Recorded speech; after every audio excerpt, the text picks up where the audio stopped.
শেখ হাসিনার পলায়ন ও তার সরকারের পতনে দীর্ঘদিনের পুঞ্জীভূত ক্ষোভে বিজয় উল্লাস করেছেন ওমানে থাকা প্রবাসী বাংলাদেশিরা।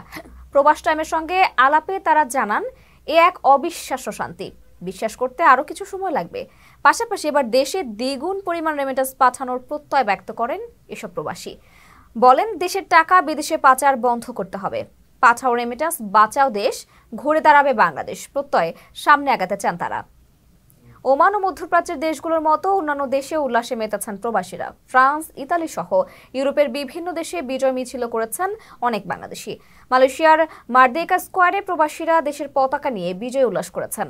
এ সময় সরকারের বিরুদ্ধে দীর্ঘদিনের ক্ষোভ প্রকাশ করেন তারা। এর আগে প্রবাসী বাংলাদেশিরা দেশে সংঘটিত নেককারজনক ছাত্র জনতা হত্যা নির্যাতনের প্রতিবাদে এবং সাধারণ ছাত্রদের বৈষম্য বিরোধী আন্দোলনের সঙ্গে একাত্মতা প্রকাশ করেন। সোমবার শেখ হাসিনার পদত্যাগের খবর আসলে তাদের মধ্যে উত্তেজনাকর পরিস্থিতি বিরাজ করে। এই সময় প্রবাসী বাংলাদেশিরা একে অন্যকে জড়িয়ে ধরে মিষ্টি খাইয়ে বিজয় উল্লাস শুরু করেন।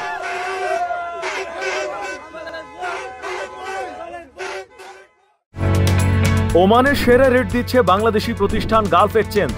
প্রিয়জনকে টাকা পাঠাতে আজই আসুন আমাদের যে কোনো ব্রাঞ্চে অথবা কল করুন স্ক্রিনে দেয়া নাম্বারে। গালফ এক্সচেঞ্জ, বাংলাদেশিদের প্রিয় এক্সচেঞ্জ।